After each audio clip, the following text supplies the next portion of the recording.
Hello everyone, welcome back. CPU OS simulation में part 2 में आज हम लोग देखेंगे कैसे प्रोग्राम को अपने सिस्टम में लोड करते हैं। उसके लिए आप अब यहाँ पे एडवांस का ऑप्शन बना हुआ है। एडवांस हम लोग यहाँ पे कंपाइलर पे जाएंगे। कंपाइलर पे ओपन होने के बाद यहाँ पे लिखा हुआ है प्रोग्राम सोर्स। ठीक, प्रोग्राम सोर्स का मतलब है इनपुट। यहाँ पे हम लोग इनपुट देंगे, यानी कि हम लोग यहाँ पे प्रोग्राम को टाइप करेंगे। दो चीज कर सकते हैं यहाँ पे, या तो प्रोग्राम को टाइप कर सकते हैं या प्रोग्राम को लोड कर देंगे। लोड करने के बाद प्रोग्राम को हम लोग कन्वर्ट करेंगे असेंबली लैंग्वेज में, क्योंकि जो सीपीयू ओएस सिमुलेशन है वो मशीन असेंबली लैंग्वेज पे काम करता है। तो उसके लिए हमको कंपाइल करना पड़ेगा। चलिए देखते हैं वो कैसे करता है। यहाँ पे सोर्स लिखा हुआ है, सोर्स की यहाँ पे लिखा हुआ बटन बनी हुई है लोड की। लोड पे क्लिक करेंगे और लोड जैसे लोड पे क्लिक करेंगे यहाँ पे आपका कोड कहीं पर टाइप करके लिखा होगा, जैसे कि नोटपैड में हो गया या कोई फाइल पड़ी होगी, तो उसको हम लोग यहाँ पे क्लिक करेंगे। सबसे पहले जो हमारा प्रोग्राम है वो लूप टेस्ट का है। हम लोग यहाँ पे ओपन करेंगे। ओपन करने जैसे ओपन करेंगे तो यहाँ पे प्रोग्राम टाइप हो जाएगा ऑटोमेटिक। आपको जो फाइल में प्रोग्राम था यहाँ पे लोड हो जाएगा। आपको प्रोग्राम टाइप करना है तो आप ये डायरेक्टली यहाँ पे टाइप कर सकते हैं, जैसे कि अपना कोई भी प्रोग्राम यहाँ पे लिख सकते हैं। अब हमको क्या करना है, इसको कंपाइल करना है। कंपाइल करने के लिए हम कंपाइलर पे आएंगे। यहाँ पे कंपाइल का ऑप्शन है, यहाँ पे कंपाइल लिखा हुआ बटन बनी हुई है, इस पे क्लिक करेंगे तो हमारा प्रोग्राम कंपाइल हो गया है। अब यहाँ पे देखिए एक चीज यहाँ पे देख रही है कंपाइलर प्रोग्रेस में।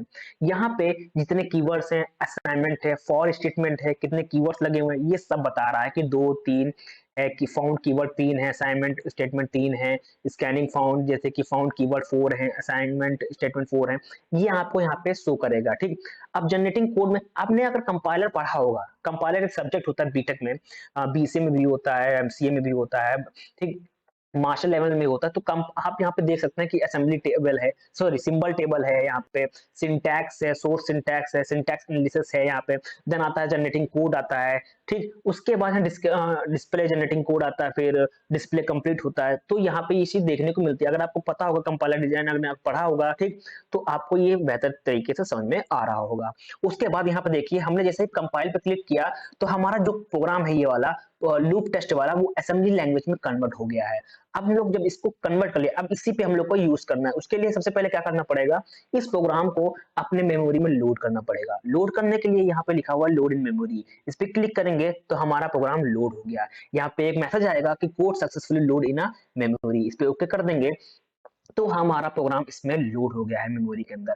अब इसको वर्क कैसे करेंगे, यहाँ पे एग्जीक्यूशन यूनिट लिखा हुआ है, इस पे क्लिक करेंगे। क्लिक करने के बाद यहाँ पे देखिए ऑप्शन आ रहा है, पहले फेच आ रहा है। फेच यहाँ पे हम लोग क्या करेंगे, एक एक जो लाइन है उसको फेच करेंगे।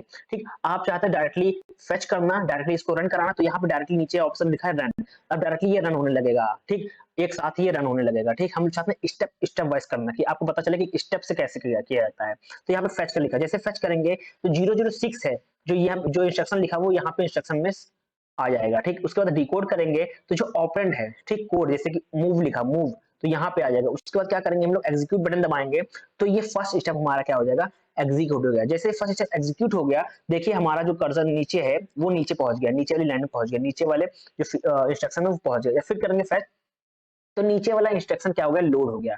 उसके बाद डिकोड करेंगे, फिर देखिए मूव हो रहा है। फिर यहाँ पे देखिए दो चीज हो रही है। ठीक, ऑपरेंड का खेल हो रहा है, तो जितने भी ऑपरेंड होंगे, ऑपरेंड 1 ऑपरेंड 2 का जो लिखा होगा असेंबली लैंग्वेज, वो यहाँ पे डिस्प्ले करेगा। ठीक, कि R03 R01 का इस्तेमाल हुआ था, क्योंकि यहाँ पे ऊपर वाली लाइन में R03 R01 का इस्तेमाल किया गया था, तो यहाँ पे वो शो करा रहा है। ठीक, हम लोग ने क्या किया, फेच किया, डिकोड किया, देन हम लोग को एग्जीक्यूट करेंगे। एक चीज और ध्यान दीजिएगा कि जनरल पर्पस रजिस्टर में, सीपीयू रजिस्टर में यहाँ पे वैल्यूज चेंज होंगी। ठीक, एग्जीक्यूट करेंगे जो प्रोग्राम में इंस्ट्रक्शन में जो कमांड दे रखा होगा, जनरल पर्पस रजिस्टर दे रखा होगा R03 R04 R05, तो यहाँ पे उसी प्रोग्राम उसी रजिस्टर में वर्क किया जाएगा, उसी रजिस्टर में वैल्यू चेंज होंगी। ठीक, देन फेच, डिकोड, एग्जीक्यूट करेंगे। एक चीज और ध्यान देने वाली बात है, ये है कि जैसे ही हम लोग यहाँ पे मूव कर रहे हैं तो IR यानी कि इंस्ट्रक्शन रजिस्टर में भी देखिए कुछ हलचल हो रही है। क्या हलचल है, वो क्या है, मूव देख रहे हैं, मूव का कमांड है जीरो, यानी कि इससे पहले वाला प्रीवियस वाला है जीरो कमांड। ठीक, है जीरो का इस्तेमाल यहाँ पे देखिए, है जीरो जो होता है कि जो वैल्यू को कॉपी करता है कि एक रजिस्टर से दूसरे में, तो मतलब कि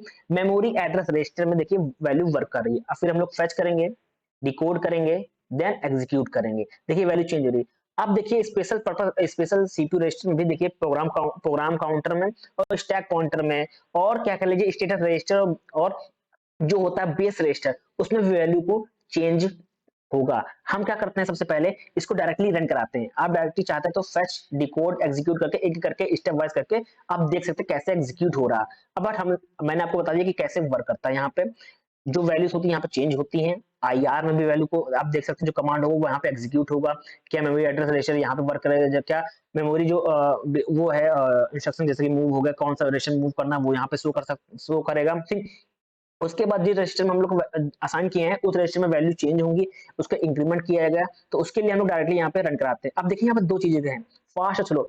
आप प्रोग्राम को एक साथ कितनी तेज चलाना चाहते हैं, स्लो चलाना चाहते हैं कि फास्ट चलाना चाहते हैं, तो हम लोग थोड़ा मीडियम रखेंगे। अब यहाँ पे रन करेंगे तो देखिए सब वैल्यू चेंज हो रही है। आईआर में देखिए वैल्यू चेंज हो रही है, यहाँ पे देखिए जनरल पर्पस रजिस्टर में वैल्यू इंक्रीमेंट होती चली जा रही है। ठीक, और सेम यह जो काम हो रहा है स्पेशल सीपीयू रजिस्टर में भी वैल्यू हमारी इंक्रीमेंट हो रही है, चेंज हो रही है।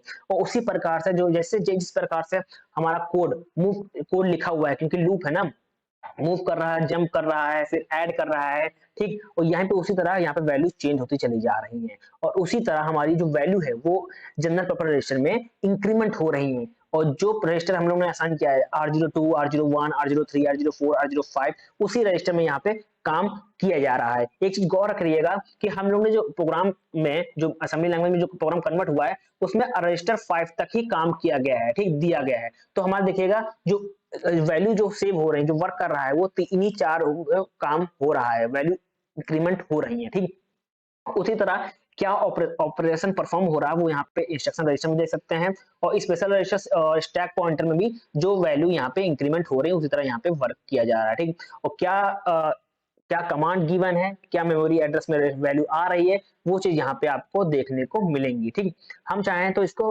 प्रोग्राम को फास्ट भी कर सकते हैं। जैसे ही प्रोग्राम खत्म हो जाएगा आपके पास लास्ट में वैल्यू आ जाएगी और आपको एक पॉपअप मैसेज आएगा कि आपका प्रोग्राम एग्जीक्यूट हो चुका है और आउटपुट ये है।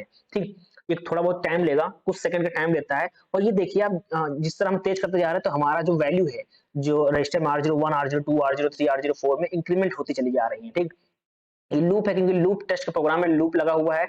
तो देखिए हमारा लूप कंप्लीट हो गया। देखिए लूप कंप्लीट होने के बाद एक मैसेज आएगा कि CPU run time equal to, आपका जो सीपीयू रन टाइम है वो यहाँ पे शो कर देगा, और हम लोग ओके करेंगे तो हमारा जो लास्ट में जो रिजल्ट आएगा वो यहाँ पे आ गया कि R01 में जो वैल्यू है 51 है, R02 में जो वैल्यू है 51 है, और R03 में 51 है, R04 में वैल्यू कितनी है 50 है, और R05 में जो वैल्यू है वो है 51 वैल्यू है। ये हमारा आउटपुट आ गया। ठीक, आखिरी कमांड कौन सा था, हॉल्ट था, तो इंस्ट्रक्शन रजिस्टर में हॉल्ट लग गया है। MAR यानी मेमोरी एड्रेस रजिस्टर में जो वैल्यू डेटा था वो 68 आ गया है। जैसे सेम जो वैल्यू थी प्रोग्राम काउंटर में वही वैल्यू यहाँ पे आ गई, क्योंकि वैल्यू सेम ही होगी। और क्या कमांड लगा हुआ है, जो एड्रेस रजिस्टर में जो कमांड लगा है वो हॉल्ट है, यानी कि हॉल्ट मतलब होता है स्टॉप, वो यहाँ पे कमांड लगा हुआ है। एक चीज याद रखिएगा, आपको कमांड अगर नहीं पता तो आपको बहुत दिक्कत होगी। जैसे कि मूव, एमओवी क्या करता है, ये मूव होता है, जंप होता है, कंपैरिजन लगा हुआ है, ऐड लगा हुआ है यहाँ पे। ठीक, जंप लगा हुआ, हॉल्ट लगा हुआ, हॉल्ट का मतलब होता है कि स्टॉप करना, जंप का मतलब होता है एक प्लेस से दूसरे प्लेस जंप करना। ठीक, देन यहाँ पे ऐड लगा हुआ, दो चीजों को ऐड करना। आप ऐड का मतलब समझते हैं कि वैल्यू को ऐड करना। ठीक, कंपैरिजन लगाना कि दो वैल्यू को कंपेयर करना, ये सब यहाँ पे लगा हुआ है। ठीक, हम उसके बाद चाहते हैं कि इस जो रन हुआ है उसको सेव करना चाहते हैं, यहाँ पे प्रोग्राम में लिखेंगे, यहाँ पे सेव बटन है, यहाँ पे से क्लिक करेंगे और ये प्रोग्राम हमारा सेव हो जाएगा। जो सेव होगा उसके जो एक्सटेंशन होगा .sas फाइल से सेव होगा। ठीक, हम लोग यहाँ पे सेव कर देंगे तो ये हमारा जो डेटा है वो क्या हो जाएगा, सेव हो जाएगा। हमने ऑलरेडी सेव रखा है तो ये बताएगा कि जो फाइल है वो ऑलरेडी एग्जिस्ट कर रही है। आप क्या चाहते हैं कि do you want to replace it, हम यस पे क्लिक कर देंगे। रिप्लेस करना चाहते हैं, यस, हमारा प्रोग्राम हो गया एग्जीक्यूट। नेक्स्ट वीडियो में देखेंगे कैसे दूसरा प्रोग्राम कैसे एग्जीक्यूट करते हैं, जैसे कि डेडलॉक हो गया, थ्रेड वाला प्रोग्राम हो गया, बहुत सारे प्रोग्राम हम लोग इसी पे काम करेंगे। तब तक के लिए